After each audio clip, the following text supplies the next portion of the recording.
Hello, and welcome to today's discussion. I'm Claire, and joining me is Alan. We'll be covering several key stories making headlines around the world. Hi, everyone. I'm Alan. We're glad to be here to break down the latest developments in politics and international news.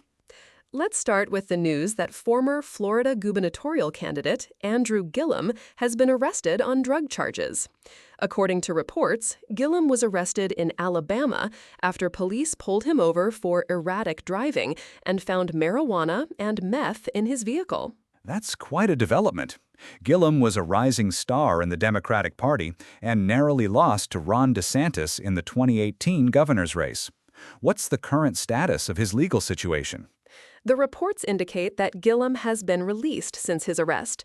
The specific charges against him include drug possession offenses related to the substances found in his vehicle. It's interesting to note that this isn't Gillum's first legal issue. There have been previous investigations and controversies surrounding his political career. Do we know if these charges are related to any ongoing investigations? The available information doesn't directly link these drug charges to any previous investigations. However, it's worth noting that the arrest has brought renewed attention to Gillum's political future and potential implications for his party. Moving on to international news, there have been reports that Iran's Revolutionary Guards fired missiles at commercial ships transiting the Strait of Hormuz. The incident has raised significant concerns about regional stability and international shipping routes. That sounds like a serious escalation. According to the reports, at least 2 missiles were fired, causing significant damage to the ships involved.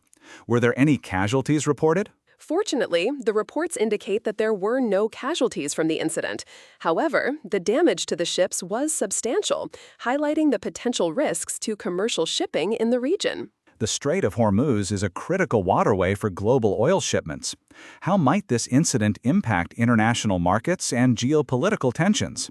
The incident is likely to increase tensions in an already volatile region. There's potential for significant economic impacts due to the strategic importance of the strait. Global powers are likely to be watching this situation closely. Let's shift to a story from India. The Delhi High Court has ordered the restoration of the Cockroach Janta Party's X account, formerly known as Twitter. The account was blocked due to concerns related to the NEET examination. That's an interesting case. What were the specific concerns that led to the account being blocked in the first place? The union government had cited concerns that the account was linked to disruptions related to the NEET exam. However, with the exam now concluded, the court noted that the primary concern no longer survived, leading to the decision to restore the account. So the government's objection was directly tied to the timing of the NEET exam. It's a good example of how courts can balance free speech with government concerns. Exactly. The court's decision reflects a nuanced understanding of the situation and the changing circumstances around the government's concerns.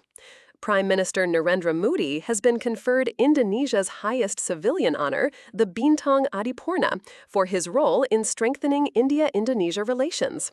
The award was presented by Indonesian President Prabowo Subianto. That's a significant diplomatic honor. What does this recognition say about the current state of India-Indonesia relations? The award acknowledges PM Modi's efforts in enhancing bilateral ties between the two countries.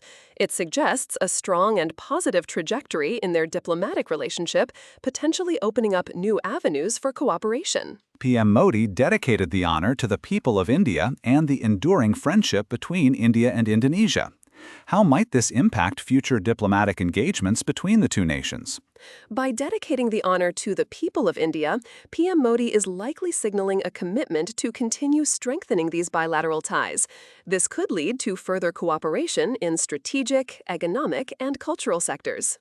Finally, let's discuss a ruling from a federal judge in the United States.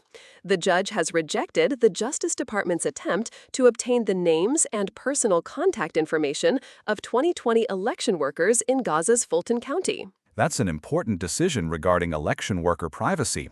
What was the Justice Department's rationale for seeking this information? The Justice Department had obtained a grand jury subpoena seeking the names and personal contact information of county employees and volunteer poll workers.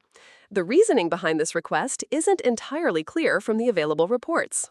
The judge's ruling suggests that there were concerns about the privacy and potentially the safety of these election workers. How might this decision impact future interactions between the Justice Department and local election officials? The ruling sets a precedent for protecting the privacy of election workers. It may lead to more careful consideration by the Justice Department in how they approach similar requests in the future, balancing investigative needs with individual privacy concerns. As we wrap up today's discussion, it's clear that these stories cover a wide range of significant issues, from legal troubles of political figures to international incidents and diplomatic recognitions. Indeed, and each of these stories offers insights into the complex dynamics at play in politics and international relations.